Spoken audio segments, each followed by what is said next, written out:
Cette année marque le 60e anniversaire de l'établissement des liens diplomatiques entre la Chine et la France. Les deux parties ont convenu d'élargir la coopération dans les domaines de l'énergie verte, de la fabrication intelligente, de la biomédecine et de l'intelligence artificielle. Les dirigeants ont également échangé leur point de vue sur la crise ukrainienne et la question Palestine-Israël. Il faut le faire pour se comprendre parce que nous avons des civilisations culturelles très différentes. Donc je pense que oui, nous devrions le faire et essayer de comprendre. En effet, lors des négociations, chacun exprime sa position officielle, mais il faut aller plus loin. En marge des réunions officielles, le président Xi a été invité dans les Pyrénées pour des entretiens plus informels et une occasion de renforcer les liens personnels. Les compatriotes chinois des villes voisines se sont rassemblés à l'aéroport de Tarbes. Beaucoup avaient fait le voyage de nuit pour souhaiter au président Xi et à son épouse la bienvenue. Nous, les étudiants, sommes très heureux d'assister à ce moment historique de l'amitié sino-française. Nous sommes ici pour saluer chaleureusement le président Xi. Les deux présidents et leurs épouses ont assisté à des danses folkloriques et dégusté la cuisine locale. Le président Macron a souvent visité la région lorsqu'il était enfant, car sa grand-mère, aujourd'hui décédée, vivait à proximité. Amener son invité ici est une façon de faire preuve de chaleur et constitue un cadre pour construire des liens plus étroits. L'enthousiasme et l'hospitalité se sont poursuivis lors de la deuxième étape du voyage du président Xi. Le président chinois a été accueilli par une foule de quelques 15 000 personnes rassemblées devant le palais de Serbie. Recevant un tonnerre d'applaudissements et d'acclamations, le président Xi a salué la foule du balcon du bâtiment aux côtés du président Aleksandar Vučić.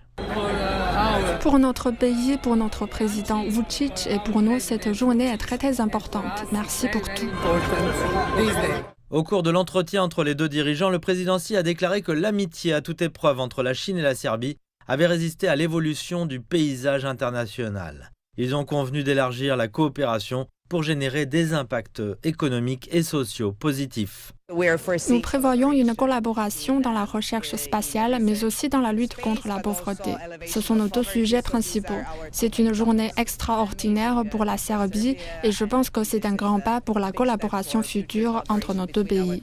Les deux dirigeants ont signé une déclaration commune sur la construction d'une communauté Chine-Serbie avec un avenir partagé dans la nouvelle ère, une amélioration des relations bilatérales. À son arrivée à Budapest, le président Xi a été accueilli par les élèves de l'école bilingue hongro-chinoise. Le président chinois a visité l'école en 2009 et a répondu à une lettre qui leur a été adressée plus tôt cette année, encourageant les élèves à s'efforcer de devenir des envoyés pour développer davantage l'amitié entre les deux nations.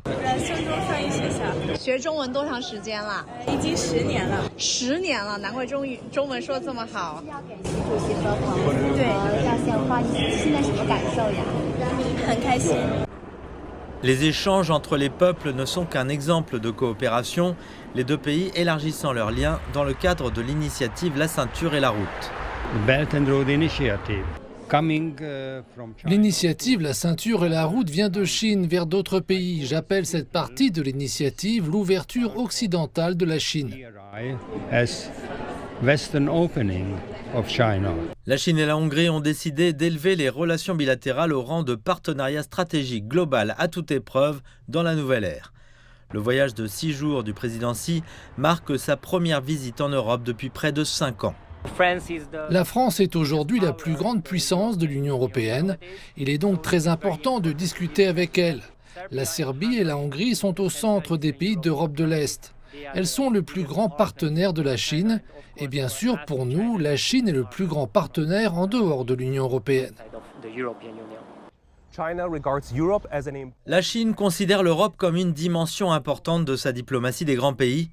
La Chine et l'Europe s'efforcent d'explorer les perspectives de coopération.